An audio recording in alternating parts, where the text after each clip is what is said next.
வணக்கம் நேர்களே, இது ஷர்மிளா டாக்கேஸ். நான் உங்கள் டாக்டர் ஷர்மிளா. இன்னைக்கு நம்மளோட சிறப்பு விருந்தினரா இணைஞ்சிருக்கிறாரு பேராசிரியர் ஐயா திரு அருணன் அவர்கள். வணக்கம் சார். வணக்கம் சகோதரி. ஒரு மாசமா கிட்டத்தட்ட இந்த ராமர் கோவில் திறப்பு விழா ஒரு பெரிய நாடு தழுவிய திருவிழா மாதிரி கொண்டாடி முடிச்சுட்டாங்க அப்படிங்கறத பாக்குறோம். அதையொட்டி வரக்கூடிய செய்திகள் பாத்தீங்கன்னா, கிட்டத்தட்ட 6க்கும் மேற்பட்ட மாநிலங்களில் கலவரங்கள், மத கலவரங்கள் ஏற்படுது, கம்யூனல் ரைட்ஸ் வந்திருக்குது அப்படிங்கிற செய்திகளை பார்க்கும்பொழுது ஒரு கலவர மோடுக்கு இன்னைக்கு நாட்டை கொண்டு போயிட்டாங்களோ அப்படிங்கிற ஒரு பதட்டம் ஏற்படுது. ஒரு சாரார் மனதில் ஒரு பெரிய அச்சத்தை இந்த நிகழ்வு ஏற்படுத்தி இருக்கிறது அப்படிங்கிறத பாக்குறோம். இத பத்தி உங்களுடைய கருத்து என்ன? அதாவது சங் பரிவாரம் இந்த கோயில் திறப்பு விழாவை ஒரு வெற்றி விழாவா கொண்டாடு. பல மாநிலங்கள்ல அது நடந்திருக்கு. கிட்டத்தட்ட ஒரு 6 மாநிலங்களில் என்ன நடந்துச்சு என்கிற அந்த ஒரு செய்தி தொகுப்பை பார்த்தேன். அது பூராமே முஸ்லிம் மக்களுக்கு எதிராகத்தான் நடத்தப்பட்டிருக்கு. வேணும்னே அவங்க மசூதி முன்னாடி போய் நின்று கொண்டாடுறது, பட்டாசை வெடிச்சு மசூதிக்குள்ள போடுறது, செருப்பு வீசுறது, இப்படிப்பட்ட சில நிகழ்வுகள். அப்புறம் ஜெய் ஸ்ரீராம் சொல்ல சொல்லி ஒரு பைக்கில் போறவரை மிரட்டுற ஒரு வீடியோ நான் அது ஏற்கனவே பார்த்தேன்.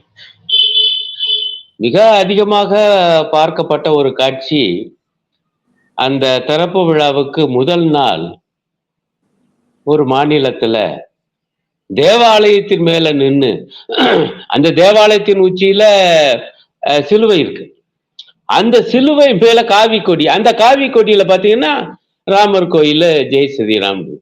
அப்ப வெற்றி. அதனாலதான் சொல்றேன், உங்களையெல்லாம் நாங்கள் வெற்றி கண்டு விட்டோம், பிற மதத்தவரையெல்லாம். அப்ப பிற மதத்தவரெல்லாம் என்ன எதிரிகளா? அவங்க எல்லாம் இந்தியர்கள் இல்லையா?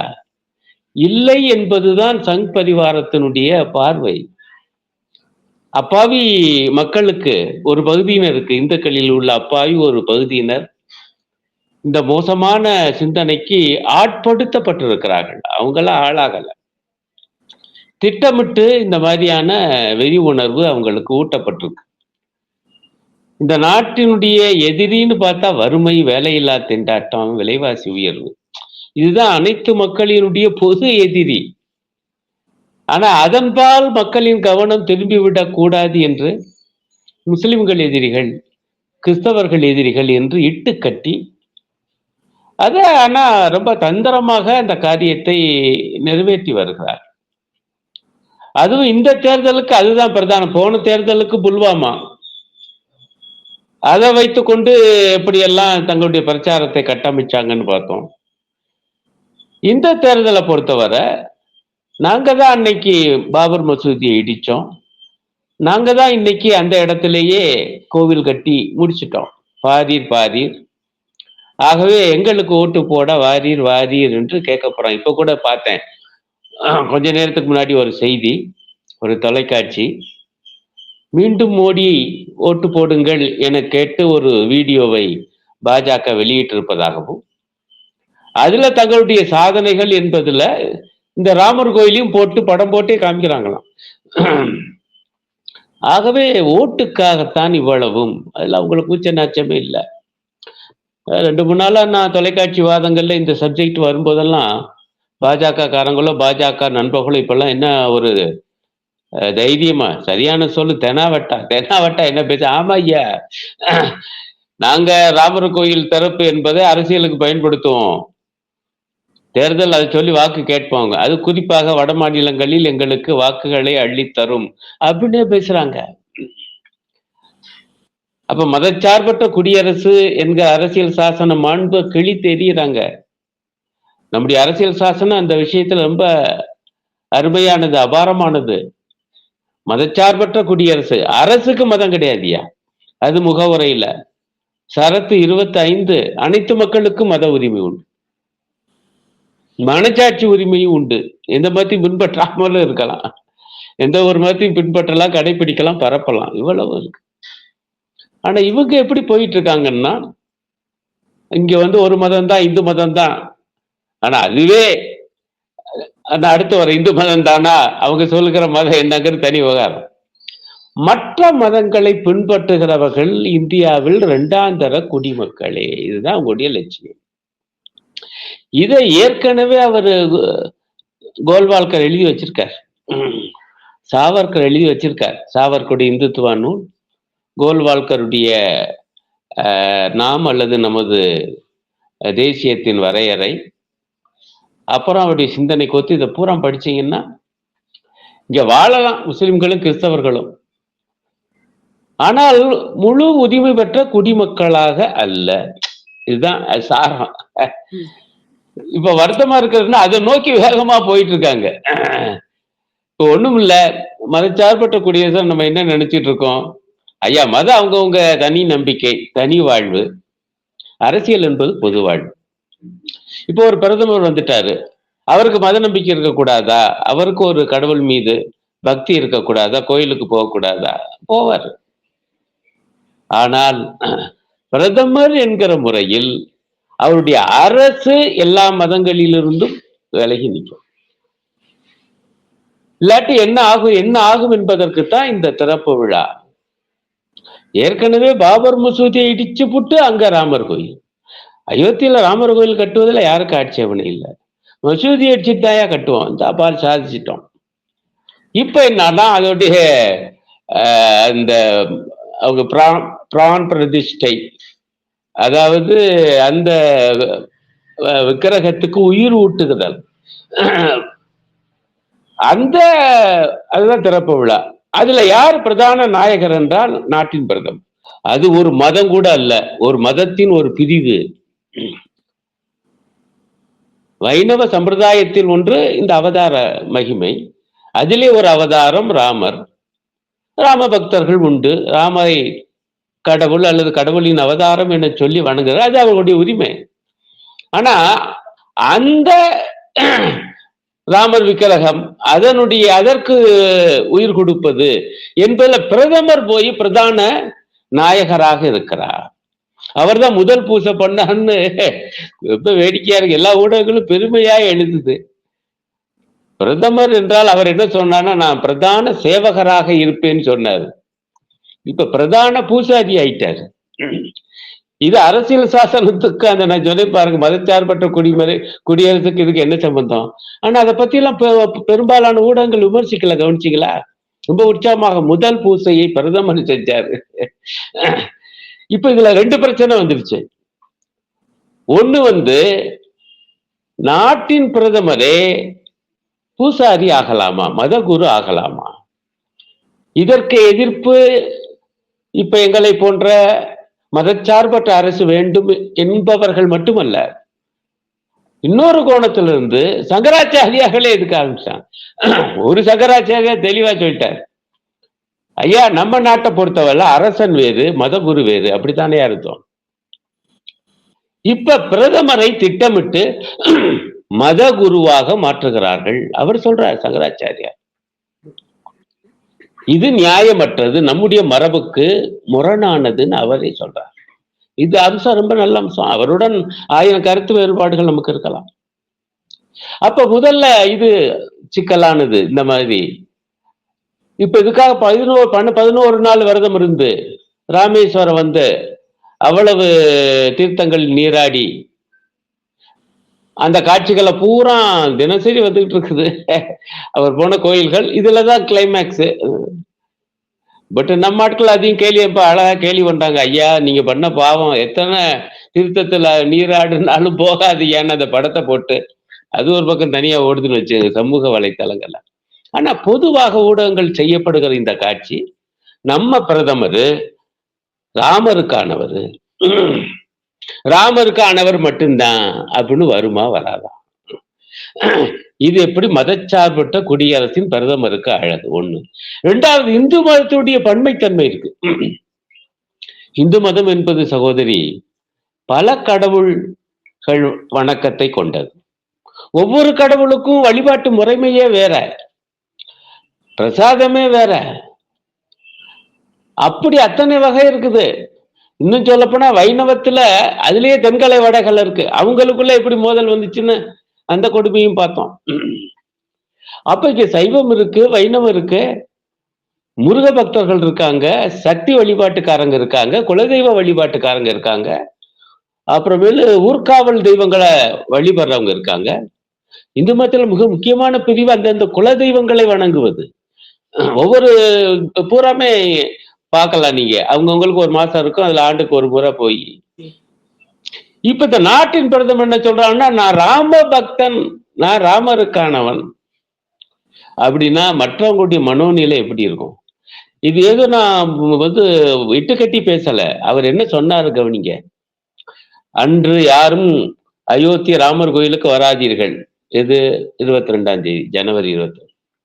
ஆனா 140 கோடி பேரும், மிக முக்கியம் அந்த வார்த்தை, 140 கோடி பேரும் இல்லங்களில் விளக்கு ஸ்ரீராம ஜோதி ஏற்றுக. இந்த பிரதம மந்திரி வேண்டுகோள். நான் கூட ஏதோ ஒரு உற்சாகத்துல சொல்றாரு போட்டிருக்குன்னு நினைச்சேன். இங்க கேரளாவுக்கு வந்தவர் அவங்க கட்சிக்காரங்க கூட்டம்ங்க தேர்தலை பத்தி பேசுறாரு. அதுல என்ன சொல்றாருன்னா, இங்கே கேரளாவில் அனைத்து மக்களுடைய வீடுகளிலும் ஸ்ரீராம ஜோதி ஏற்றப்படுகிறதா என்று பாருங்கள், அந்த செய்தியை கொண்டு போய் சேருங்கள்ங்கிறார். அப்படின்னா என்ன அர்த்தம்? அங்க முஸ்லிம்கள் அதிகம், கிறிஸ்தவர்கள் அதிகம். உதாரணத்துக்கு சொல்றேன், எந்த மாநிலத்துல போய் பேசுறாரு, அங்க 40% சிறுபான்மையோர், பிற மதத்தவர். அவங்க எல்லாம் எப்படி விளக்கேற்றுவாங்க? இப்ப விளக்கேற்றலைன்னா அது எப்படி சிக்கல் வருதுருவாருங்க. ஈவன் இந்து மதத்துக்குள்ளேயே வைணவ பிரிவு ராமர், சைவ பிரிவினர் இப்ப ரொம்ப வேதனையோடு வருத்தத்தோடு இருப்பதாகவும் எனக்கு செய்திகள், பல பதிவுகள் வந்துட்டு இருக்கு. ஒண்ணுமில்ல, நம்ம சைவ மட அதிபர்கள் இருக்காங்க, ஆதினகர்த்தாக்கள் இருக்காங்க. அவங்க எப்படி ஜெய் ஸ்ரீராம் சொல்லுவாங்க? அவங்க எப்படி ஸ்ரீராம் ஜோதி ஏத்துவாங்க? அவங்க ஓம் நமச்சிவாய தான் சொல்லுவாங்க. அவங்க எப்படி ஏத்துவாங்க? அவங்க எல்லாம் முடிச்சுக்கிட்டு இருக்கீங்க. இன்னும் நம்ம வைணவ மடாதிபதி ஒருத்தர் சொன்னா அது அவர் பாடியா? அவர் பொதுவா சொல்லிட்டார். பிரதமரே சொன்னா அப்ப நம்ம ஜெய் ஸ்ரீராம் சொல்லலைன்னா நம்ம நிலைமை என்ன ஆகும்? இப்ப வடக்க பிற மதத்தவரை பார்த்து ஜெய் ஸ்ரீராம் என சொல்லுக என்கிறார்கள். நாளைக்கு இந்து மதத்திலேயே இருக்கக்கூடிய பிற பிரிவினரை பார்த்தும் நீங்கள் ஓம் நமச்சிவாயா சொல்லக்கூடாது, ஜெய் ஸ்ரீராம் தான் என்ன சொல்லணும்னா என்ன ஆகும்? சொல்லுவாங்க. அவங்கள பொறுத்தவரை எல்லாம் ஒரே தானே, ஒரே நாடு, ஒரே மதம், ஒரே மொழி, ஒரே தேர்தல், ஒரே கோயில், அது அயோத்தி கோயில், ஒரே கடவுள், அவர்தான் ஸ்ரீராமர். இந்த அழைப்புதல் கொடுக்கறதுலயே ஒரு பெரிய சர்ச்சை ஏற்பட்டது. பலவிதமான செய்திகள். ஒரு பக்கம் வாங்க வாங்கன்னு அழைப்புதல் கொடுப்பாங்க, இன்னொரு பக்கம் வராதீங்க வராதீங்க அப்படின்னு சொல்றாங்க. அப்படிங்கறத நாம பார்த்தோம். யார் யாருக்கெல்லாம் அழைப்புதல் கொடுக்கப்பட்டது? போனவங்க யாரு? போக முடியாதவங்க யாரு? ரஜினிகாந்த் வந்து இன்டர்வியூ கொடுக்கிறாரு. முதல்ல ராமர் பிரதிஷ்டை ஆறத பார்க்கக்கூடிய 150 பேர்ல நான் ஒருத்தனா இருந்தேன் அப்படிங்கறது எனக்கு ஒரு பெரிய பாக்கியம் அப்படிங்கிறாரு. ரஜினிகாந்த், அமிதாப் பச்சன், சச்சின் டெண்டுல்கர் போன்றவர்களுக்கு கொடுக்கப்பட்ட முன்னுரிமை நாட்டுடைய குடியரசுத் தலைவரான திரௌபதி முர்முவுக்கோ, இல்ல பினான்ஸ் மினிஸ்டரான நிர்மலா சீதாராமனுக்கோ, இல்ல ஆளுநரான ஆர் என் ரவிக்கோ கொடுக்கப்படவில்லை. அவங்க எல்லாம் இங்க இருக்கிற கோவில்ல பார்த்து கண்ணீர் மல்க சாமி கும்பிட்டாங்க அப்படிங்கறத நம்ம பாக்குறோம். அப்போ என்ன புரிஞ்சுக்கிறது இதுல? இந்த ரஜினிகாந்துக்கு எல்லாம் இந்த அளவுக்கு முன்னுரிமை கொடுக்கறதுக்கான பின்னணி என்ன, காரணம்? இல்ல, உங்க பட்டியல்ல உள்துறை அமைச்சர் அமித்ஷாவையும் சேர்த்துக்கங்க. அவரையும் அங்க வரக்கூடாதுன்னு சொல்லிட்டாங்களா? அவர் அங்க டெல்லியில தான் ஏதோ வேற ஒரு ஊர்ல தான் ஒரு கோவில்ல இருந்து வணங்கியதாகத்தான் நான் பார்த்தேன். இதெல்லாம் ரொம்ப திட்டமிட்டு பண்றாங்கங்க. இப்ப முதல் விஷயம், ஏன் இப்படி பண்ணாங்க வர என்று சொல்வதற்கு முன்பு, அதற்குள்ள போவதற்கு முன்பு, இப்ப ரஜினிகாந்த் போன்றவங்க இவ்வளவு புலகாங்கி தான் அடையிறாங்களே, அவங்களுக்கு நீங்க ஆரம்பத்துல கேட்டீங்கல்ல ஒரு கேள்வி, நானும் அது சொன்னேன்ல, அந்த 6-7 மாநிலங்களில் பதட்டம். ஒரு வெற்றி விழா போல, ஆன்மீக விழா அல்ல, இது அரசியல் விழா, இது ஒரு தேர்தல் அரசியல் விழா என்று எல்லாருக்கும் பளிச்சுன்னு தெரியுது. ரஜினி சார் போன்ற பிரமுகர்களுக்கு தெரியாதா? அல்லது இளையராஜா போன்ற ஒரு மகத்தான இசைஞானிகளுக்கு தெரியாதா?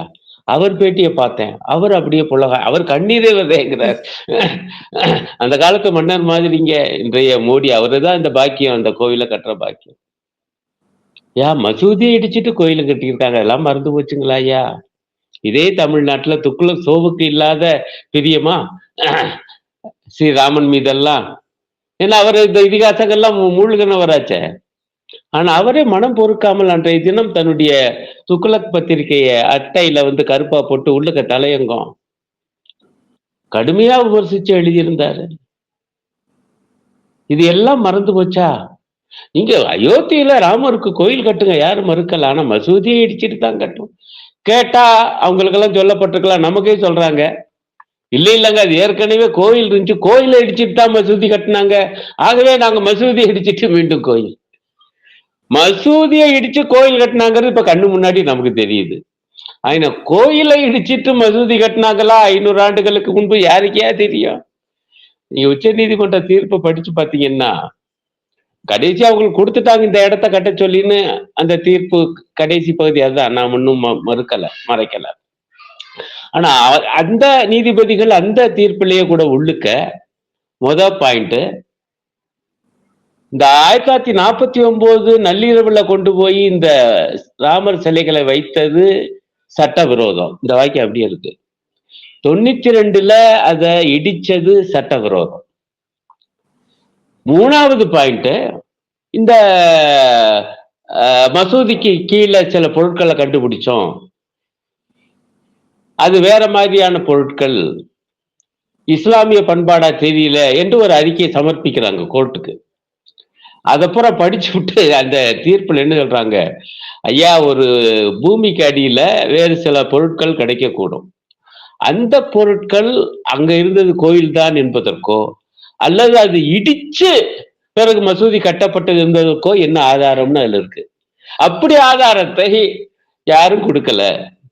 ஆர்கியாலஜிக்கல் சர்வே ஆஃப் இந்தியா உட்பட தரலன்னு எழுதி வச்சிருக்காங்க.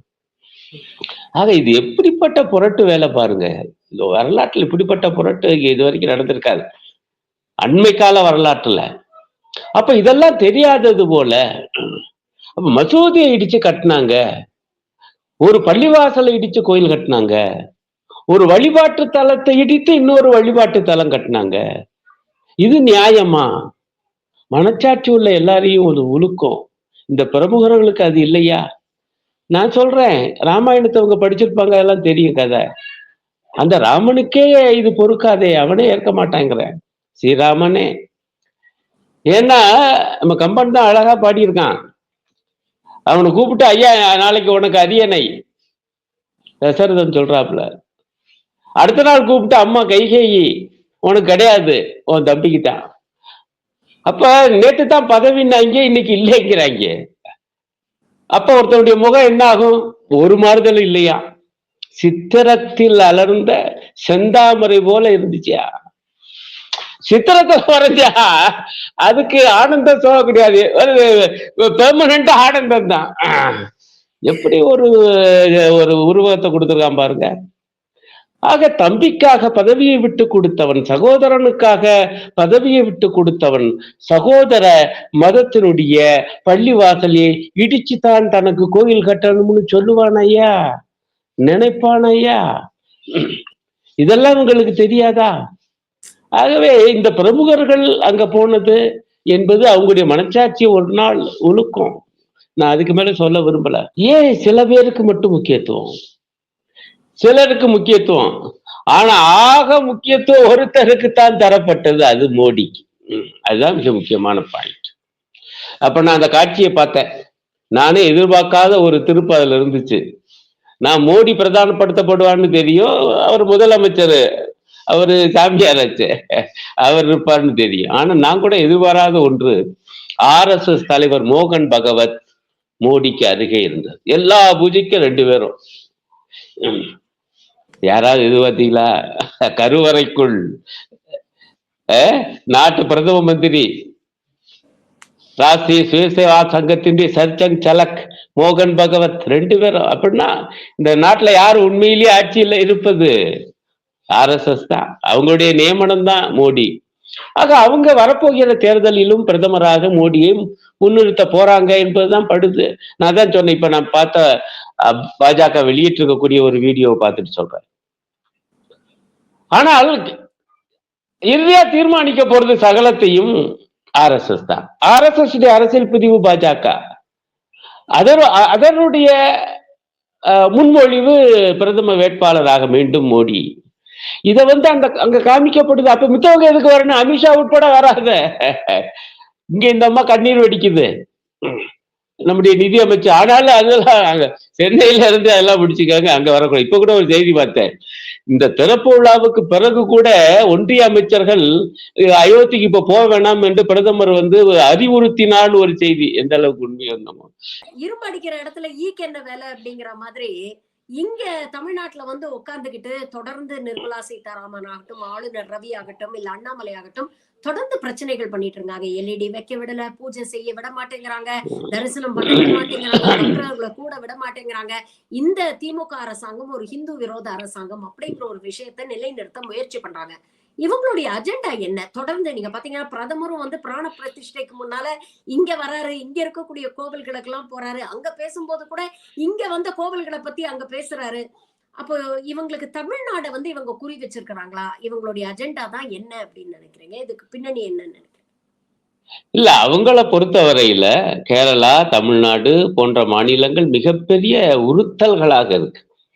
ஒண்ணும் செய்ய முடியலையே என்கிற ஒரு பெரிய அவங்களுக்குள்ள இருக்கக்கூடிய ஒரு வேதனை.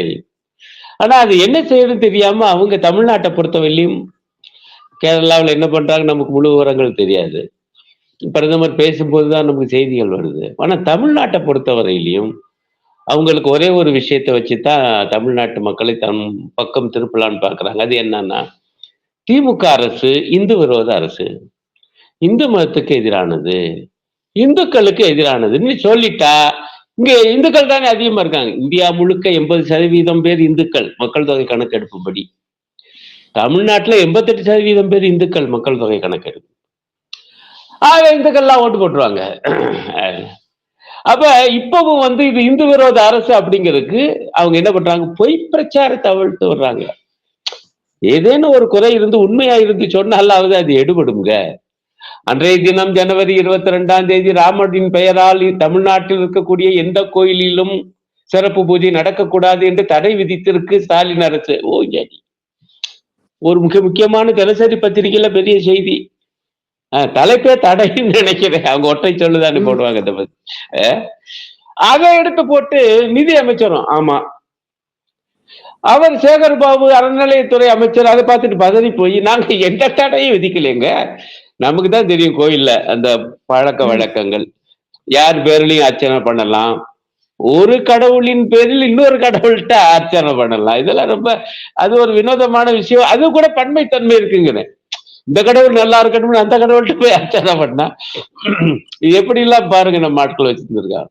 ஆகவே ராமன் பெயரால் அர்ச்சனை, ராமன் பெயரால் அன்னதானம், அப்படி செய்யக்கூடாது நாங்க எங்கயா சொன்னோம்? சொல்லுங்கய்யா. இல்ல எனக்கு புகார் வந்திருக்கு. ஆளுநர் தான் கோதண்டராமர் கோயில் போய் அவங்க முகத்துல எல்லாம் பயம் தெரிஞ்சிச்சு, பீதி தெரிஞ்சிச்சு அப்படின்னா அவங்ககிட்ட கேட்டு அவங்க சொன்னாங்கன்னு கூட இல்ல. என்னடா அது இப்படி சொல்றாரு அப்படின்னு அந்த கோயில் அர்ச்சகர் அப்புறமேல் பேட்டி கொடுக்காரு. எங்களுக்கு கவர்னர்லாம் வர்றாங்கன்னு சொன்னாங்க, முதல் நாள் பூரா நாங்க தூங்கல, ஒரே ஏற்பாடு, அதனால டயர்டா அதுல சோறு ஆமா கவர்னர் வர்றாருங்கிற இல்ல அந்த வார்த்தை சொல்ல அப்படிதான் அதுல சோறு வார்த்தை ரொம்ப அழகா சொல்லியிருக்காரு அந்த அர்ச்சகர். சோறு வார்த்தை அதை பார்த்துட்டு அவர் தப்பா எடுத்துட்டார் போல இருக்கு மேதகு ஆளுநர் அப்படின்னு அவர் சொல்றாரு. அப்படின்னா நிதியமைச்சர் ஆளுநர் போன்றவங்க எல்லாம் எந்த அளவுக்கு போய் பறிச்சார் அவங்க பதவிக்கு. இது அழகா? ஐயா, பாஜக கட்சியில ஒரு பேச்சாளர் இப்படி பேசினாரு, ஒரு கீழ்நிலை ஒரு பொறுப்பாளர் இப்படி பேசினாருன்னா நம்ம புரிந்து கொள்ளலாம், புரியாம பேச. ஆனா இவங்கெல்லாம் அப்படின்னா என்ன பாருங்க, அவங்களுக்கு இன்னும் என்ன பண்றது இல்லை, எத்த தின்னா பித்தம் தெளியும்னு நான் சொன்ன பாருங்க. அந்த ஒரே பாயிண்ட், இந்து மத விரோத அரசுன்னு சொல்ல அதுக்கு என்னடா பண்றது? இந்த மாதிரி தடை விதிச்சுட்டாங்க. இதுல கூட ஒரு அருமையான பதிவு, அந்த இவங்களுடைய இந்த பிரச்சாரத்தை, பொய் பிரச்சாரத்தை பார்த்துட்டு ஒருத்தர் போட்டாரு, ஏயா சிவன் கோயில்ல போய் ராமர் கோயிலுடைய கும்பாபிஷேகத்தை பெரிய திரையில போட்டு காமிக்கணும்னு சொல்றியே, அதை சிதம்பரம் நடராஜர் கோயில செய்வாங்களான்னு கேட்டார். அது நுணுக்கமான பாயிண்ட். நம்மால் எப்படிலாம் அங்க வடக்க இருந்தா இவங்க ஓட்டே வாங்க முடியாது.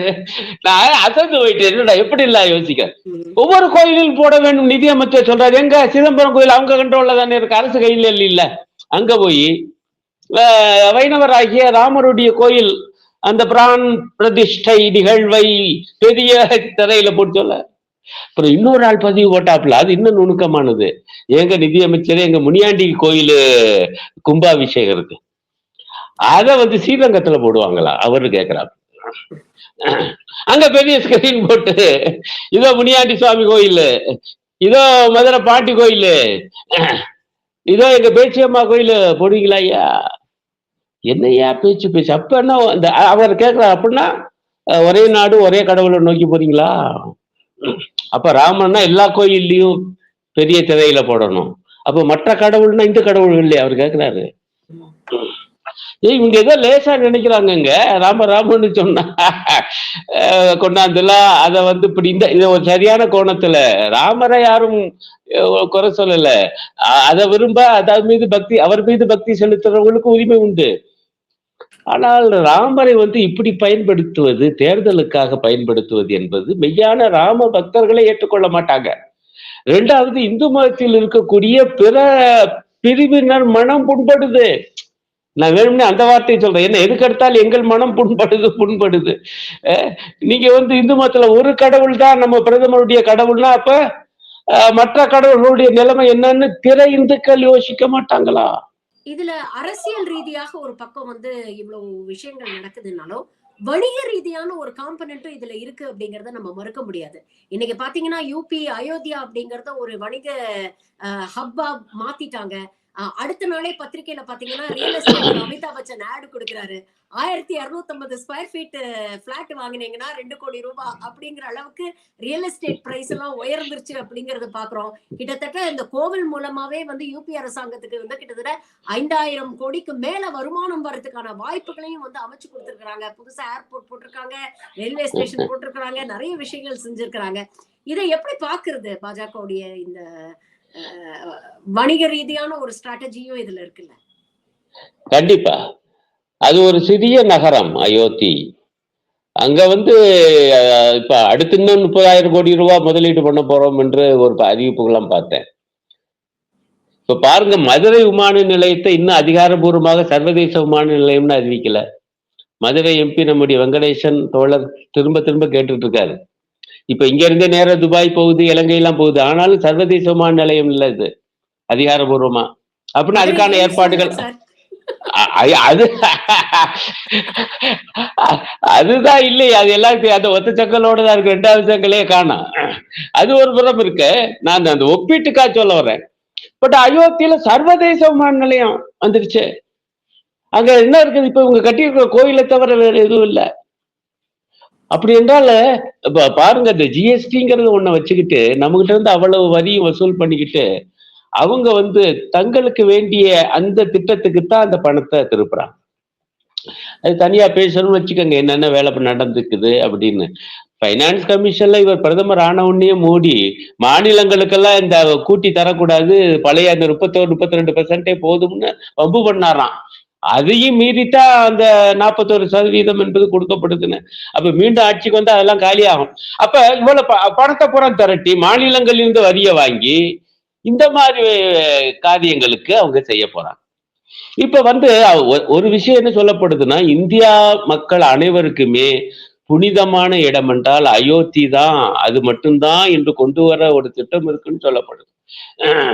அப்ப எல்லாரும் அயோத்திக்கு போகணும், அயோத்திக்கு போகாதவங்க பாவிகள் என்று கூட அவங்க சொல்லுவாங்க.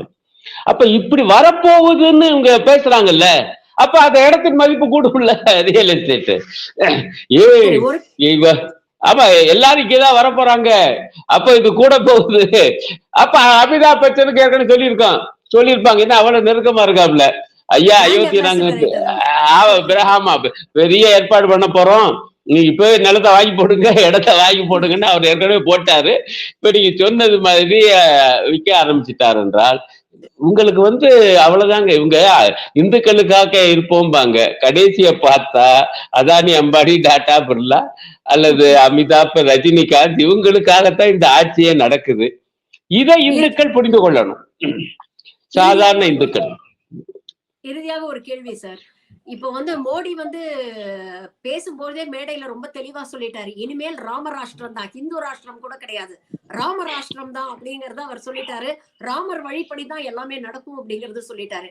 எதிர்பக்கம் இருக்கக்கூடிய இந்தியா கூட்டணியில் நேத்து பெரிய சலசலப்பு. ஒரு பக்கம் மம்தா பானர்ஜி, நாங்க தனியா மாநில அளவுல போட்டி போட்டுக்கிறோம், தேசிய அரசியல்ல எந்த நடந்தாலும் எங்களுக்கு கவலை இல்லை அப்படின்னு பேசுறாங்க.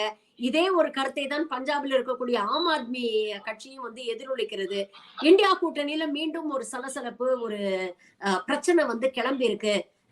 இவங்க வந்து இப்படிதான் 2024 இது தேரவே தேராது இந்த கூட்டணி அப்படிங்கிற அளவுக்கு சொல்ல ஆரம்பிச்சுட்டாங்க.